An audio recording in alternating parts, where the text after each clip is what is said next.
وأحسن منك لم تر قط عيني وأجمل منك لم تلد النساء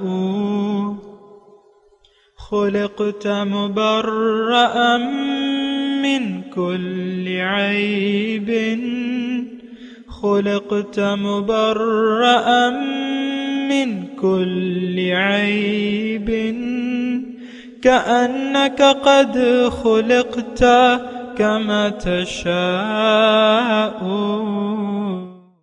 كتاب أنزلناه إليك مبارك ليدبروا آياته وليتذكر أولو الألباب۔ یہ کتاب برکت والی ہے جسے ہم نے آپ کی طرف نازل فرمایا ہے تاکہ دانش مند لوگ اس کی آیتوں میں غور و فکر کریں اور نصیحت حاصل کریں۔ اللہم صلی علی سیدنا محمد وعلی آل سیدنا محمد بعدد کل ذرۃ مئۃ الف الف مرۃ۔ سامعین و ناظرین کرام، السلام علیکم ورحمۃ اللہ وبرکاتہ۔ سامعین کرام، سورہ دخان آیت نمبر 34 سے 37، حصہ دوم۔ آج کا سبق کا موضوع، کیا ہم ایک بے مقصد زندگی جی رہے ہیں؟ اس کے ساتھ آج کے سبق کا آغاز کرتے ہیں۔ سب سے پہلے گزشتہ سبق کا اعادہ ہوگا۔ ان هؤلاء ليقولون، بے شک وہ لوگ کہتے ہیں ان هي الا موتتنا الاولى وما نحن بمنشرين، کہ ہماری پہلی موت کے سوا بعد میں کچھ نہیں ہے اور ہم دوبارہ نہیں اٹھائے جائیں گے۔ سامعین کرام، سورہ دخان آیت نمبر 34، ان ہؤلاء لیقولون، بے شک یہ لوگ کہتے ہیں، ان ہی الا موتتنا الاولی، موتتنا الاولی، ہماری پہلی موت کے سوا اور کچھ نہیں، وما نحن بمنشرین، اس کے بعد ہم دوبارہ نہیں اٹھائے جائیں گے۔ سامعین کرام، اس پہ تو ہم نے کل بات کی تھی، آج ایک آیت اور پڑھ لیتے ہیں۔ فَأْتُوا بِآبَائِنَا إِن كُنتُمْ صَادِقِينَ، اگر تم سچے ہو تو اٹھا لاؤ ہمارے باپ دادا کو۔ سامعین کرام، آخرت کا عقیدہ جو ہے وہ یعنی ہماری تمام تعلیمات کی جڑ ہے، یعنی ہمیں جو بھی تعلیم دی جا رہی ہے آخرت اس میں بنیادی عقیدہ ہے۔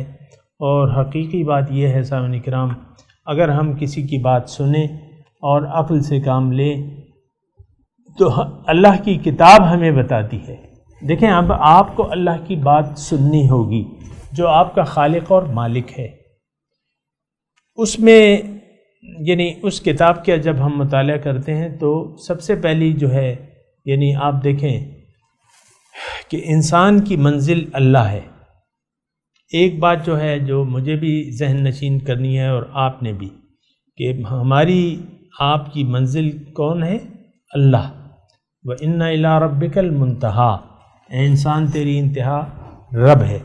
بہرحال اس کی تفصیلیں وہ میں بیان کرتا ہوں آپ کو، آگے جو ہے وہ مضمون آ رہا ہے لیکن اس میں ہم تفصیل بیان کریں گے آیت نمبر 38 میں۔ بہرحال تو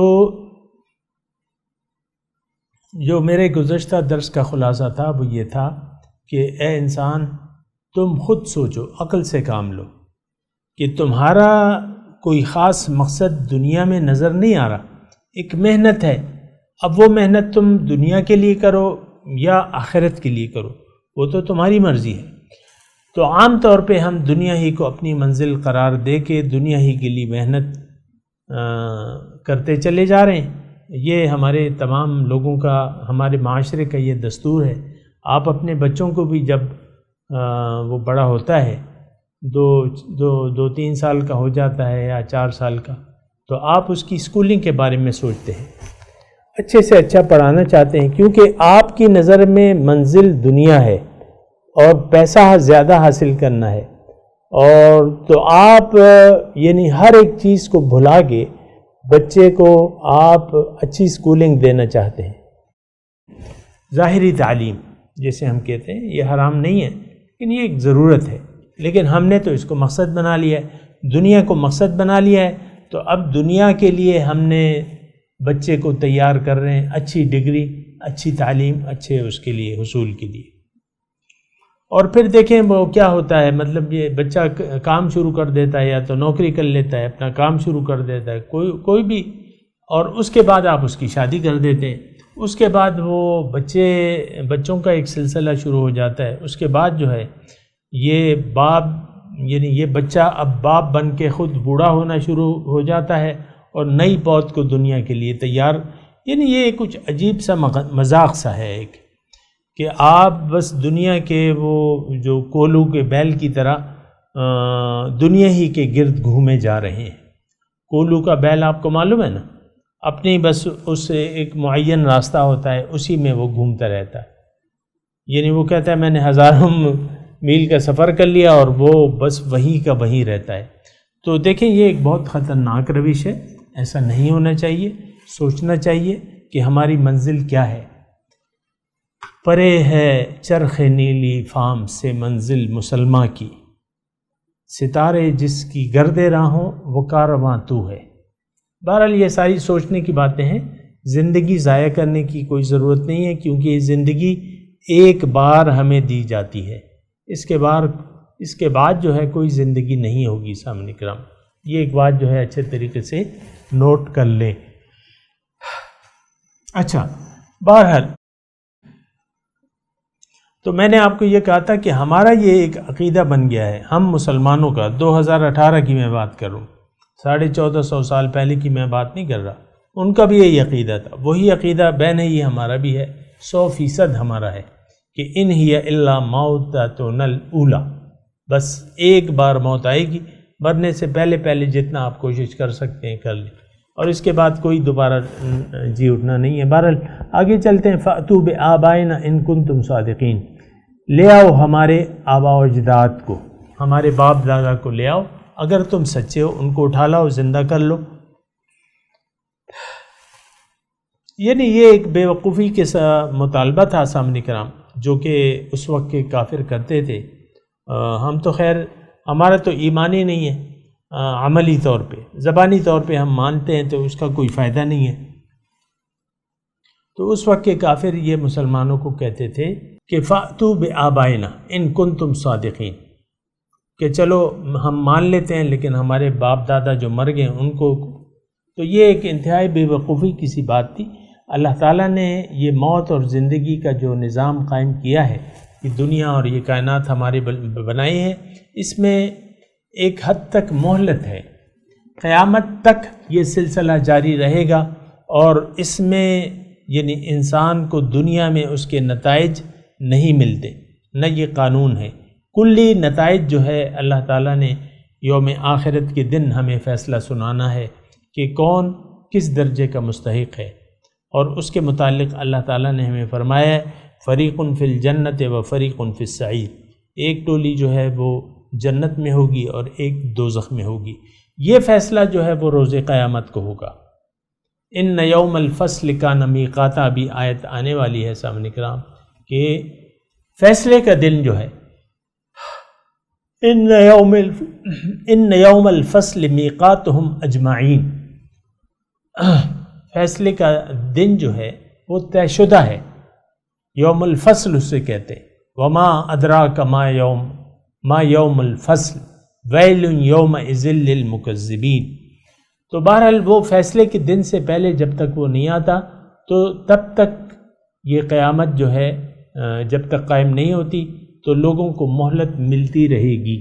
یعنی اگر کوئی انکار کر لیا، کسی نے آخرت سے انکار کر لیا اور دوبارہ جی اٹھنے سے انکار کر لیا، تو اس کو اس دنیا میں مکمل سزا نہیں ملے گی، جزوی طور پہ سزا اور جزا یہاں دنیا میں ملتی ہے۔ اس کی میں تفصیل کر بھی چکا ہوں، پھر بھی آ جائے گی کسی وقت، لیکن ابھی میں آپ کو یہ کہہ رہا ہوں کہ جزوی طور پہ سزا و جزا تو ملتی ہے، لیکن کلی طور پہ جزا اور سزا کا دن جو ہے وہ یوم الفصل ہے، فیصلے کا دن جو ہے، مالک یوم الدین.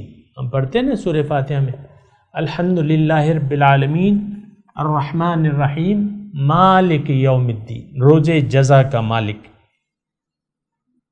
تو بہرحال وہ دن جو ہے وہ آنے والا ہے. اور یہ ایک لچر ان کی بات تھی کہ ہمارے باپ دادا کو تو یہ تو مطلب یہ ہے کہ یہ یعنی یہ بات کرنے ہی کی نہ تھی، لیکن انہوں نے بات کہی. لیکن پھر اللہ تعالیٰ ایک اور طریقے سے ان کو جواب دے رہا ہے کہ بھئی اہم خیر ام قوم تبع، کہ یہ بہتر ہے یا قوم تبع، یعنی یہ زیادہ زورآور ہیں یا قوم تبع جو تھی. قوم تبع سامعین کرام ایک یعنی قوم سبا سے اس کا تعلق تھا، اور تقریباً یعنی وہیں عرب سے یمن کا علاقہ ہے اور وہیں سے ان کا تعلق تھا. تقریباً 1000 سال تک انہوں نے حکمرانی کی. تبع جو ہے عرفاً لفظ ہے سامعین کرام، یعنی قوم فرعون یا قوم تبع، یعنی ان کے حکمرانوں کو تبع کہتے تھے. تبع یعنی قوم فرعون یا قوم تبع، یہ قرآن مجید میں دوسری جگہ بھی آیا ہے. تو بہرحال اللہ تعالیٰ یہاں فرما رہے ہیں کہ یہ بہتر ہیں طاقت کے حساب سے اور حکومت کے حساب سے، افرادی قوت کے حساب سے، یا وہ بہتر تھی. یقیناً وہ ان سے کہیں زیادہ ظاہری اسباب کے حساب سے بڑی قوم تھی، اور 1000 سال تک ان کا وہ عرصہ رہا ہے. لیکن پھر اللہ تعالیٰ فرما رہے ہیں میں نے ان کو ہلاک کر دیا، ان کو بھی والذین من قبلہم، اور جو ان سے پہلے بھی تھے. یعنی اللہ تعالیٰ فرما رہے ہیں اہم خیر، کیا یہ بہتر ہیں، ام قوم تبع، یا تبع کی قوم. والذین من قبلہم، یا ان سے پہلے جو تھے، اہلکناہم، ان سب کو میں نے ہلاک کر دیا. کیوں؟ انہم کانوا مجرمین، یہ لوگ مجرم قوم تھے. اب سامعین اکرام مجرم، یہاں مجرم کا لفظ اللہ تعالیٰ نے استعمال کیا ہے، تو جاننا ضروری ہے کہ مجرم کون ہیں.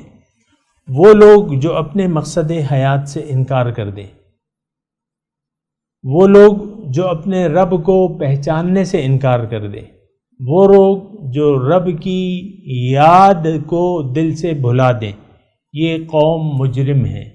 وہ لوگ جو اللہ کے قانون کے مطابق، اللہ کے قانون کے خلاف زندگی گزارتے ہیں، جو بھی اللہ تعالیٰ کا قانون ہے اس کے، یہ لوگ مجرم ہیں. یعنی اللہ کی یاد کو دل سے بھلا دینا، اللہ کی طرف متوجہ نہ ہونا، ہدایت کو قبول نہ کرنا، یہ مجرم ہے، یہ مجرمانہ فعل ہیں. اللہ تعالیٰ ہر مجرم کو ہلاک کر دیتا ہے. یعنی دنیا میں بھی اس کا کوئی خاص نتیجہ ان کو نہیں ملتا، اور آخرت میں تو بالکل وہ تباہ و برباد ہو جائیں گے. آگے چلتے ہیں سامعین اکرام. یعنی یہ اللہ تعالیٰ نے ان کو کہا کہ تمہیں، یہ اس لیے اللہ تعالیٰ نے کہا کہ قوم فرعون کا حال بھی ان کو معلوم تھا، قوم تبع کا کہ یہ تباہ و برباد کر دیے گئے. اہلکناہم، تو اللہ تعالیٰ ان کو یاد دلا رہا ہے کہ دیکھو ان لوگوں کا تم جو یہ مطالبہ کر رہے ہو کہ ہمیں آباء و اجداد کو زندہ کر کے لاؤ، تو تمہارے آباء و اجداد کو تو ہم نے، جو تم سے پہلے تھے، ہم نے ان کو غرق کر دیا، تمہیں معلوم ہے. تو کیا تم پھر اپنی ہلاکت کے طلبگار ہو کہ ایسے نامناسب مطالبات کر رہے ہو؟ انہوں نے بھی نامناسب مطالبات کیے اور اپنے رسولوں سے جھگڑے کی راہ اختیار کی. بہرحال وما خلقنا السماوات والارض وما بینہما لاعبین، اللہ تعالیٰ فرما رہے ہیں کہ میں نے آسمانوں اور زمین کو اور جو اس کے درمیان ہے، یہ ہم نے کھیل کے طور پر نہیں بنایا ہے. وما خلقنا السماوات، ہم نے نہیں بنایا ہے آسمانوں اور زمین کو اور جو اس کے مابین ہیں کھیل کے طور پہ. ما خلقناہما الا بالحق، میں نے ان کو نہیں پیدا کیا، اس آسمانوں اور زمین کو اور جو اس کے درمیان ہے لیکن بامقصد. وَلَكِنَّ أَكْثَرَهُمْ لَا يَعْلَمُونَ، لیکن اکثر لوگ نہیں جانتے. یہ ایک یعنی بہت ضروری بات ہے کہ اس پہ ہم سوچیں اور سمجھیں. اصل میں وہ سوچ اور سوچنا اور سمجھنا جو ہے یہ ہم نے چھوڑ دیا ہے. اس کی وجہ کیا ہے کہ جو جلدی حاصل ہونے والی چیز ہے دنیا، تو وہ ہم دیکھ رہے ہیں لوگ پیسوں میں کھیل رہے ہیں اور مزے کر رہے ہیں. ہمیں ان کا یہ عیش و عشرت جو ہے ہمیں بہت لبھاتا ہے، اس لیے ہم نے دنیا کی ظاہر زندگی پر دھوکہ کھا لیا ہے اور ظاہر ہی کے پیچھے پڑ گئے ہیں کہ یہ ظاہر کو ہم نے کمانا ہے اور پھر اس کو استعمال کرنا ہے. بہرحال سامعین کرام، تو یہ ایک سوچ سامعین کرام ہونی چاہیے، اور یہ سوچ جو ہے یہ مومنانہ سوچ ہے. اللہ تعالیٰ نے میرے خیال سے سورہ بقرہ میں ہے کہ الذین یتفکرون فی خلق السماوات والارض، یہ وہ لوگ ہیں جو زمین اور آسمان کی پیدائش میں غور کرتے ہیں، اور پھر جب غور کرتے ہیں تو اس نتیجے پر پہنچتے ہیں کہ ما خلقت ربنا ما خلقت ھذا باطلا، کہ اے ہمارے رب تو نے یہ سب کچھ باطل نہیں پیدا کیا. ربنا فقنا عذاب النار، اے ہمارے رب ہمیں آگ کے عذاب سے بچا لی.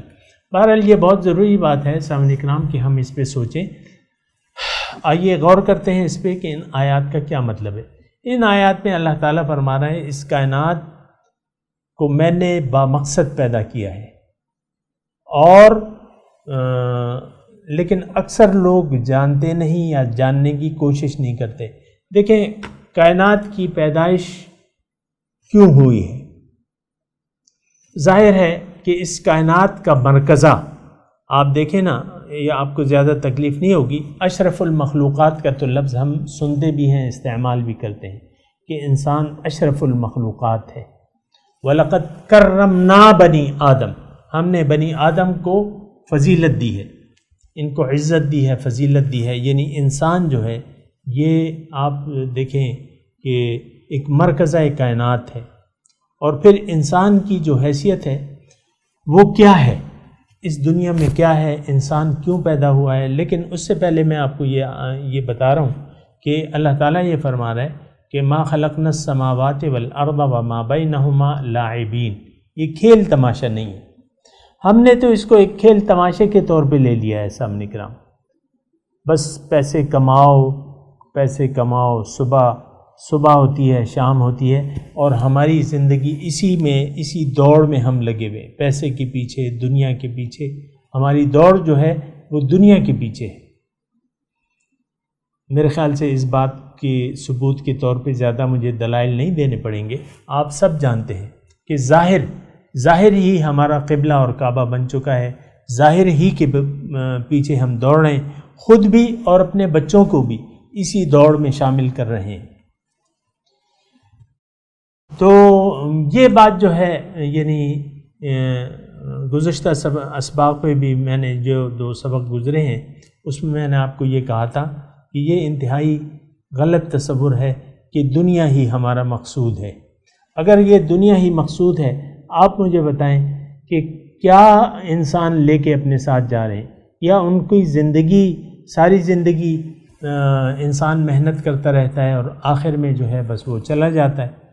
کھاؤ پیو عیش کرو، کھا لے پی لے جی لے، یہ تو کوئی زندگی نہیں ہے سامعین کرام. اور پھر آپ دیکھیں انسان کی جو پیدائش ہے وہ کس حالات میں ہوتی ہے، اور پھر اس کی جوانی کے بعد جو بڑھاپا آتا ہے اس پہ آپ دیکھ لیں اس میں اس کو کتنی مشکلات کا سامنا کرنا ہوتا ہے.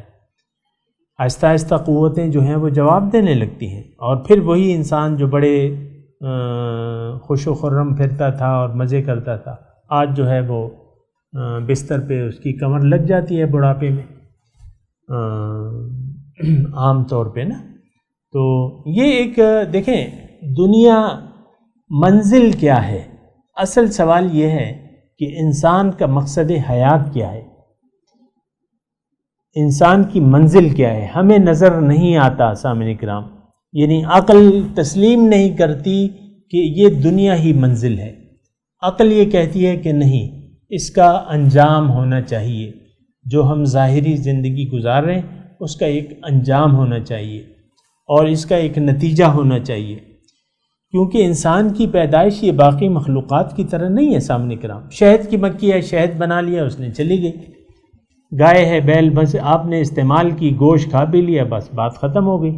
چکن ہے، ہزاروں چکن، آپ لاکھوں چکن روز جو ہے جانیں آپ کے سامنے پیش کرتی ہیں، کھا پی لیتے ہیں آپ، بات ختم ہو جاتی ہے۔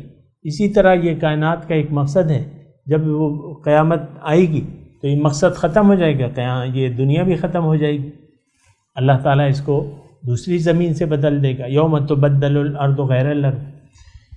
اب منزل کیا ہے، مقصد کیا ہے، کیوں یہ پیدائش میری اور آپ کی اللہ تعالیٰ نے مجھے کیوں پیدا کیا ہے؟ تو یقیناً عقل یہ کہتی ہے کہ ایک بہت بڑا مقصد ہوگا، ایک بہت بڑی منزل ہوگی، عقل یہ کہتی ہے۔ اب وہ پوچھنے کی ضرورت ہے، تو اس میں ہماری ظاہری قوتیں جو ہیں وہ فیل ہو جاتی ہیں۔ عقل سے ہم اس بات کا اندازہ نہیں لگا سکتے کہ زندگی ہے کیا، زندگی کیوں ہے۔ اس سے تو ہمیں خالق رب العالمین سے ہم نے رابطہ کرنا ہوگا، اس سے پوچھنا ہوگا، کیونکہ اس کو معلوم ہے، اس نے ہمیں بنایا ہے، وہ ہمیں ہماری منزل بتائے گا۔ تو اگر اس طریقے سے ہم نہیں سوچتے تو پھر تو بات یہ ہو جاتی ہے کہ ہمیں کوئی اور ہم منزل ہی نہیں ہے ہماری، بس یہی کھانا پینا ہے، اور یہ تو کوئی زندگی نہیں ہے سامعین کرام۔ اگرچہ ہم نے تو اس کو کچھ سمجھ لیا ہے اور اس کو کچھ حیثیت دی ہے۔ بہت سے لوگ آپ دیکھیں، ابھی الیکشن کا مہینہ آنے والا ہے، جولائی میں ہمارے الیکشن ہوں گے۔ اب بہت آپ دیکھیں کثیر تعداد جو ہے الیکشن میں، ان کا اٹھنا بیٹھنا سیاست ہے، یہی سیٹیں حاصل کرنا، ایم این اے، ایم پی اے، اور پھر اس کے ذریعے پھر آپ آگے جانا چاہتے ہیں، کوئی وزیر اعلیٰ بننا چاہتا ہے، کوئی مشیر، کوئی وزیر نا، تو یہ ساری زندگی ان کی یہ سیاست کے گرد، دنیا کے گرد گھومتی رہتی ہے۔ ہماری زندگی بھی سامعین کرام دنیا کے گرد گھوم رہی ہے۔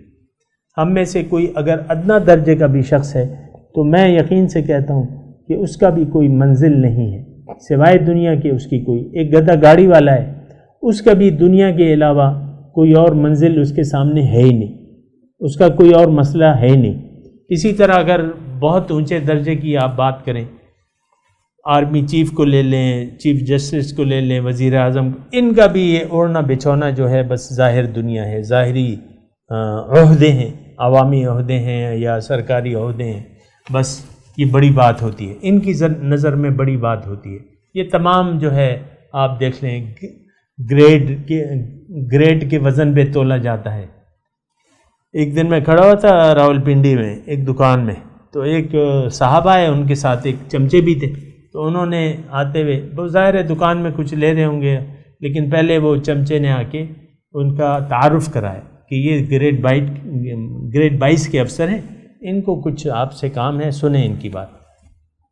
یعنی اس نے پہلے اپنی حیثیت گنوائی، گریڈ 22، یہ میرے اپنے آنکھوں دیکھا حال ہے۔ وہ عام مطلب دکان تھی، ایسی کوئی خاص وہ نہیں تھی، بہرحال پھر بھی اس نے تعارف کرایا کہ بھئی یہ شخص جو ہے گریڈ 22 کا ہے۔ اسی طرح آپ دیکھ لیں، یہ ہمیں خود نمائی، خود پسندی جو ہے، یہ تالیاں بجوانا کیا ہے، تالیاں بجائیں اور یہ اس پہ ہم بڑے خوش ہوتے ہیں۔ آپ تقریروں میں عام طور پہ تالیاں بجاتے ہیں، اور وہ تقریریں ایسی ہوتی ہیں، اس سٹائل سے ہوتی ہیں کہ بندہ جو ہے وہ تالیاں پھر لوگ بجاتے ہیں ان کے لیے۔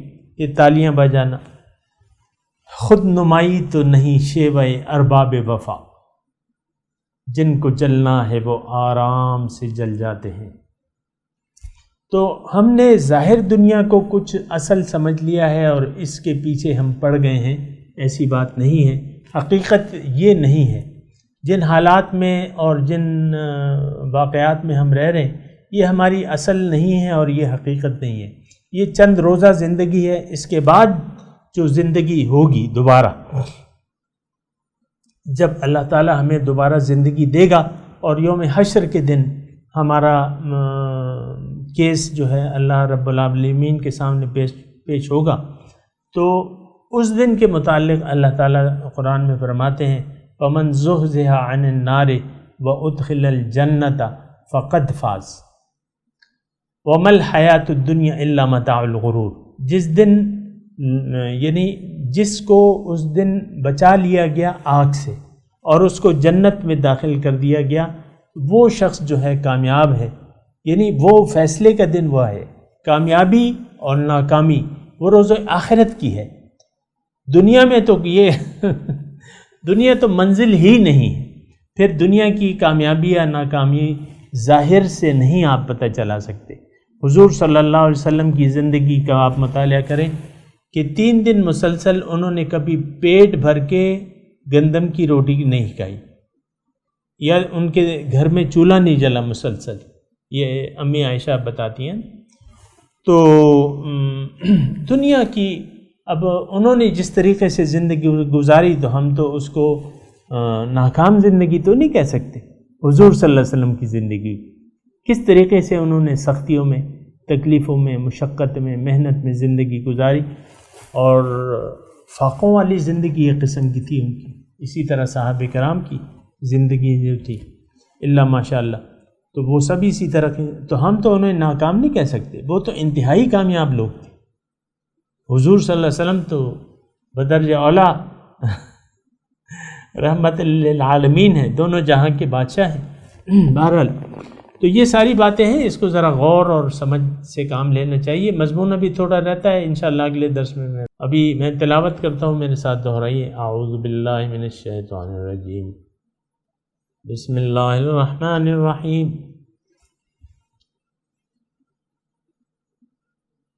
فَأْتُوا بِآبَائِنَا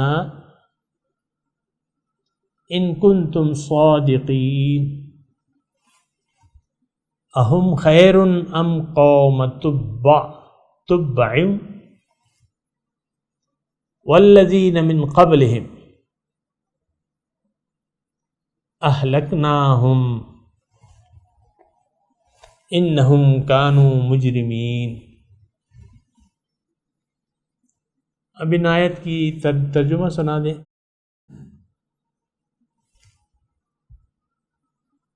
فَأْتُوا بِآبَائِنَا، لے آؤ زندہ کر کے ہمارے باپ دادا کو، ان کنتم صادقین، اگر تم سچے ہو۔ اہم خیر ام قوم تبع، کیا یہ بہتر ہیں یا قوم تبع، والذین من قبلہم، اور جو ان سے پہلے تھے، اہلکناہم، ہم نے انہیں ہلاک کر دیا، انہم کانوا مجرمین، بے شک یہ مجرم قوم تھی۔ اب ان آیات کی تلاوت اور ترجمہ۔ فَأْتُوا بِآبَائِنَا إِن كُنتُمْ صَادِقِينَ۔ Bring back our ancestors if you are truthful. أَهُمْ خَيْرٌ أَمْ قَوْمُ تُبَّعٍ وَالَّذِينَ مِن قَبْلِهِمْ أَهْلَكْنَاهُمْ إِنَّهُمْ كَانُوا مُجْرِمِينَ۔ Are they better, or the people of Tubba and those before them? We annihilated them. They were evil doers. سامعین کرام، اس کے ساتھ ہی آج کے درس کا وقت اختتام کو پہنچا۔ اگلے درس میں انشاءاللہ ملاقات ہوگی۔ وآخر دعوانا ان الحمد للہ رب العالمین، والسلام علیکم ورحمۃ اللہ وبرکاتہ۔